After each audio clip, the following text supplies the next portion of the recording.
time now to take a look at the papers in our news review, and today I'm joined by the political editor of HuffPost UK, Kevin Schofield, and former editor of the Daily Star, Dawn Neeson. So very good morning to both of you. Lovely to see you here on a Sunday morning. Lots of different stories on the front of the Sunday papers, aren't there, which is interesting. I mean, quite often they go their own way, don't they? Yeah. And we're kicking off with the Sunday Express, which they claim is an exclusive. And the headline is quite dramatic. HS2 back on track. So once you've read into it, Kevin, is it back on track, this northern leg? Yeah, I mean, it's not quite as it was before. I mean, if you remember, Rishi Sunak came in for a lot of criticism for cancelling HS2, the second leg of HS2, up to Birmingham, up to Manchester rather. Now, the mayor of the West Midlands, Andy Street, and the Mayor of Greater Manchester, Andy Burnham, have got together to try and re-energise it. Now, it's not going to be the same as it was. That is one of the options, but they're basically looking at improving links between Birmingham and Manchester. And what they're stressing is, though, it would be minimal taxpayer input in terms of finance. It would be mainly privately funded. There's a quote from the Department of Transport saying, quite sort of hands-off, saying, well, we're in favour of improving links, but certainly not endorsing HS2, because as we all thought that project had completely died. Now, this I think will probably be welcomed by commuters in the north who have an absolute nightmare, in terms of transport links. But, as we've seen with the project up until now, any progress or anything that actually happens is years down the line, pardon the pun, because it's just, it's dragged on and on and on. But the project that refuses to die. So I do think we've been talking about this in 20 years. Well, I know. It's like, HS2, yes. Back on the front pages. Yes. But I guess it's also that issue for businesses of being able to plan for the future, but also families that live along prospective lines. There are so many issues that people want clarity on. So much controversy around this, isn't there? I mean, people have sort of been forced to sell their homes, and it's like, well, actually, it's not now happening, and they're not getting compensation for that. And I get the impression with this, it's one of those stories that they put it out there to see how it's, what reaction it gets. And then they'll take it from there. But it looks impressive. And definitely pressure definitely from those two mayors for their particular area. Absolutely, and interesting, one's Labour and one's Conservative, so it's a cross-party. The two Andys working together there. Indeed. Dawn, take us to the front page of the Sunday Mirror, because they have once again led on the post office scandal, which continues to shock people. But what's their story? Well, I mean, the ongoing horror of the post office situation, and I still can't believe now that so many people are so culpable, and no one's even apologised properly, have they? Really? I mean, they really haven't. And Fujitsu, who are behind the software involved in this, are still getting government contracts. Anyway, that's not this story. This story is about a staff knees up, as the Mirror calls it.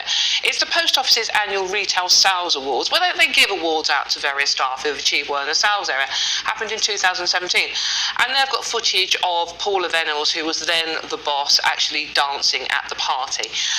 Now, yes, it's a horror, and 4 people took their own lives over this scandal. But I think of all the things you can beat the post office and Paula Venables up about, and their behaviour was appalling, and Sir Ed Davey ignoring this, I just think this one, it's like it wasn't awards due.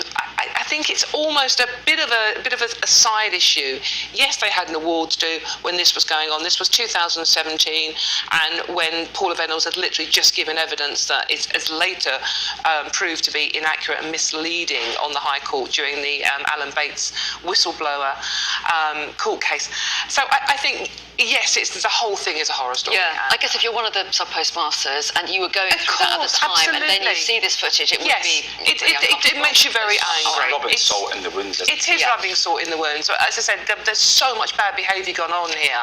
I mean, Sarah Dave, I keep coming back to 5 letters and refusing to meet Alan Bates. I mean, I still can't get my head around how those people were treated. And we are going to hear a lot more about it with the inquiry ongoing. Rightly and so. there's real engagement in the issue, absolutely. at least, isn't there? Mail on Sunday, Kevin, this is an interview with Jeremy Hunt, isn't it? He's written an article for them, Written an article, that's right. And not the first time he's dropped hints about tax cuts.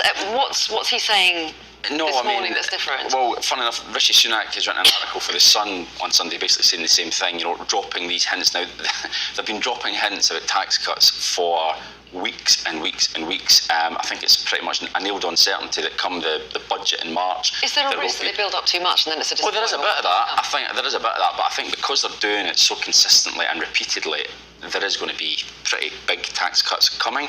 And look, obviously it's a general election year. They're betting the farm, basically, the Conservatives, on people being grateful to them effectively because they get a bit more cash in their pocket at the end of the month, and so they'll vote Tory at the end of the year. I'm not so sure actually that it might. Well, I mean, it is the last throw of the dice for them. The polls haven't shifted. If anything, actually, the early polls of this year have widened the gap between Labour and the Conservatives. And I think there's a danger for the Tories that voters will say, "Thanks very much. We'll pocket those tax cuts, but we'll still vote Labour because you guys have been in long enough." A lot of voters will say, "Well, I do understand that my taxes have actually gone up quite a lot, and you may be taking them down a little bit as the cost of living crisis. So it may not necessarily You're giving back what you've already taken off as well. Well, this is the thing. I mean, it's sort of like making a big deal in the autumn statement about the national insurance cut. 2p national insurance. Used to be very grateful, ignoring the fact that the fiscal drag, because they've frozen the tax threshold, is dragging more people into paying more tax. Exactly. Pay more tax. So people are still paying more. And yes, that was child benefit, tax cuts, and it's like classic Conservative election bribes. But I mean, it was not just the Conservatives, to be fair. I seem to remember Gordon Brown cutting the basic rate of income tax before he became Prime Minister. They know that voters like tax cuts, but it doesn't necessarily mean they're going to vote Conservative. It's just a white noise of promises at the moment, isn't it? And the opinion polls suggest that people would rather the money was spent on improving public services than tax cuts. Yeah. And Labour, in the meantime, wary of making any commitments on spending. It boxes them in a bit, because they can't turn around and say, "Well, we'll reverse the tax cuts going into an election," but it reduces the amount of money that they will have to spend should they win the next election. Yeah. Let's see if we can squeeze in the Sunday Times main story now.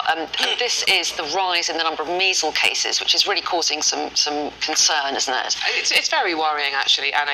Britain is facing the biggest measles outbreak since the 1990s. More than 300 probable cases in the West Midlands. It seems to be happening more in the West Midlands at the moment, but cases in England and Wales have doubled in a year. And what they're saying is that children now, particularly in the Midlands, are just not being vaccinated against this. Two reasons they put it down to. One is going back to the 1990s, the Andrew Wakefield controversy about the MMR jab causing completely debunked. I mean, there is no truth in that whatsoever. People have this memory that it's dangerous in some way. And the other thing is the COVID vaccination, the anti-vax stories around that. People are still wary of that. And I didn't even realise this was one of the conspiracy theories, that people are wary of getting their children jabbed against MMR because they think that the COVID vaccination is going to be sneaked into that vaccine as well. Right. This is the level of worry about vaccinations now that people have out there. Yeah. But I mean, the message is get your kids vaccinated because this is a really nasty disease. It's very nasty. It's brain damage. And extremely contagious as well. Exactly, We're out of time, but you'll both be back in the next hour. Dawn and Kevin, thanks very much indeed. But do stay with us because we've got all the top stories coming up in a moment.